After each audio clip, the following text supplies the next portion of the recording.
ऊंचा घना है पेड़, अब सबको मिले छाया घनी, सबको मिले भरपूर फल।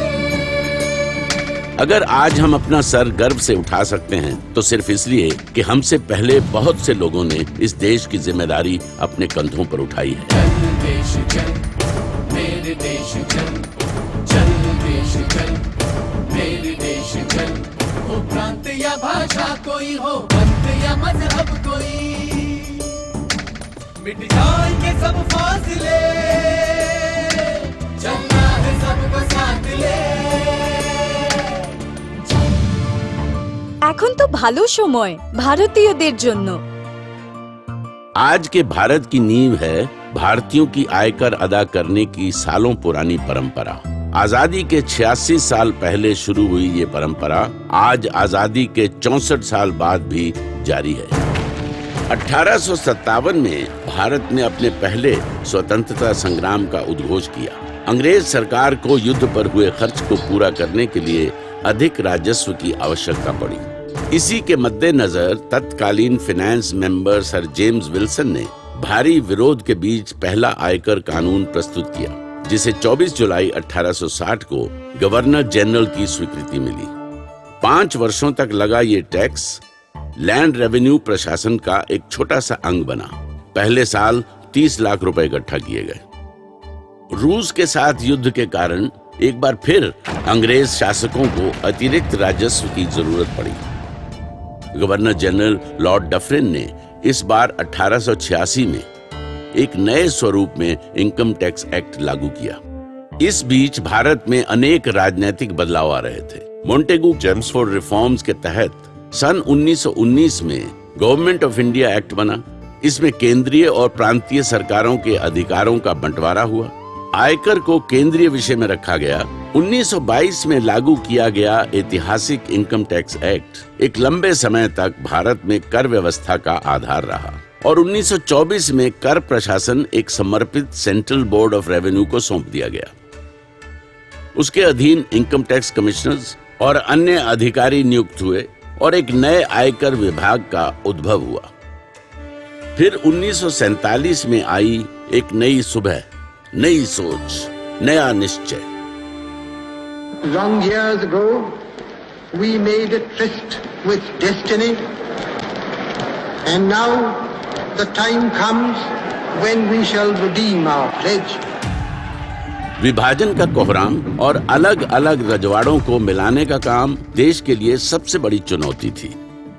सपने तो बहुत बड़े थे उस वक्त और उम्मीदें भी बहुत ज्यादा थीं और ये मालूम था कि इसके बाद जो भी करेंगे हम अपने देश के लिए करेंगे, अपने लिए करेंगे। आर्थिक विषमता मिटाने और देश के विकास में आयकर की भूमिका और महत्वपूर्ण हो गई। 1957 में नागपुर में IRS direct tax staff college की स्थापना हुई, जो अब राष्ट्रीय प्रत्यक्ष कर अकादमी के नाम से जाना जाता है। 1961 में नया इनकम टैक्स एक्ट लागू हुआ, जिसने प्रोग्रेसिव टैक्स एग्जम्पशन के जरिए बचत बढ़ाने और निवेश को पिछड़े इलाकों की तरफ मोड़ने जैसे व्यापक उद्देश्यों की पूर्ति की। धीरे धीरे एक युवा राष्ट्र का निर्माण हो रहा था। 1 जनवरी 1964 को कर और कर प्रशासन की बढ़ती जरूरतों के कारण सेंट्रल बोर्ड ऑफ रेवेन्यू को 2 भागों में बांटा गया। डायरेक्ट टैक्सेस का कार्य central board of direct taxes को दिया गया। The Green Revolution would not have been possible but for the fact that the government had a good technology that was possible because taxpayers were providing the funds to support. आयकर प्रशासन अब पहले से कहीं ज्यादा परिष्कृत हो रहा था। 90 के दशक में आर्थिक उदारीकरण की लहर से एक नए भारत ने उड़ान भरी। सरकार और जनता के सामूहिक उद्यम से विकास की गति कई गुना तेज हो गई। उदारीकरण से आयकर भी अछूता नहीं रहा, कर की दर कम हुई और कर संबंधी सेवाएं बेहतर। When you look around, you look at your country, look at the development, you feel that some of that development has come from my contribution towards my country.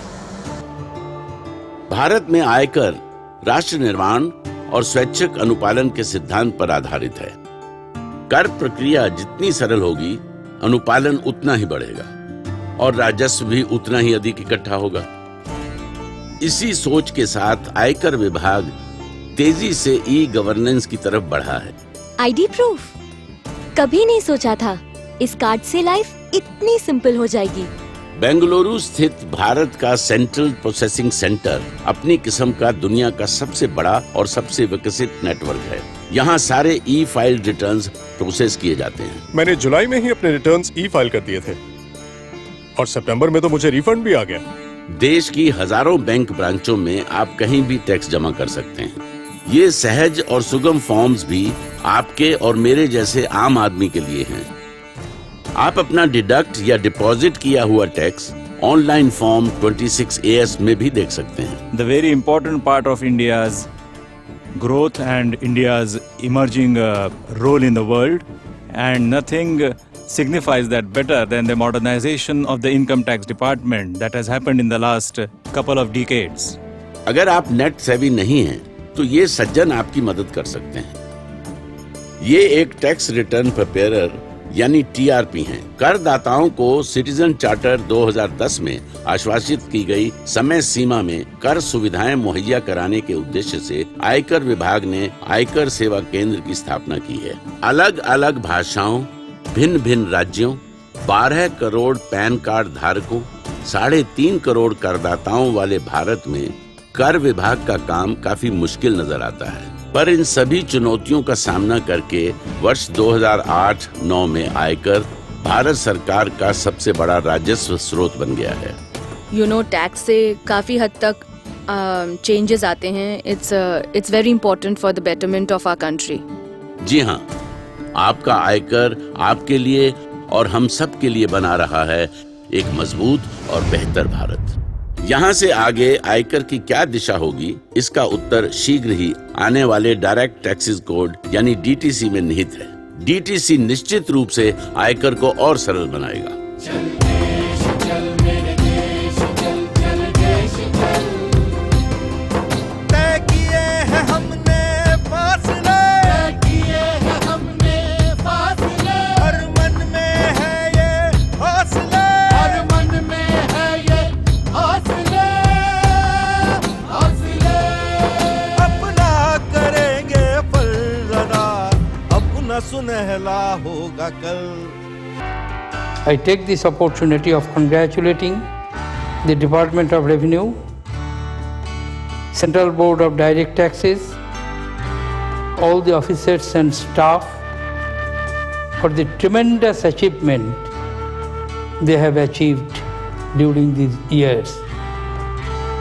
Dedication to work and professionalism of the workforces of Income Tax Department have made it possible.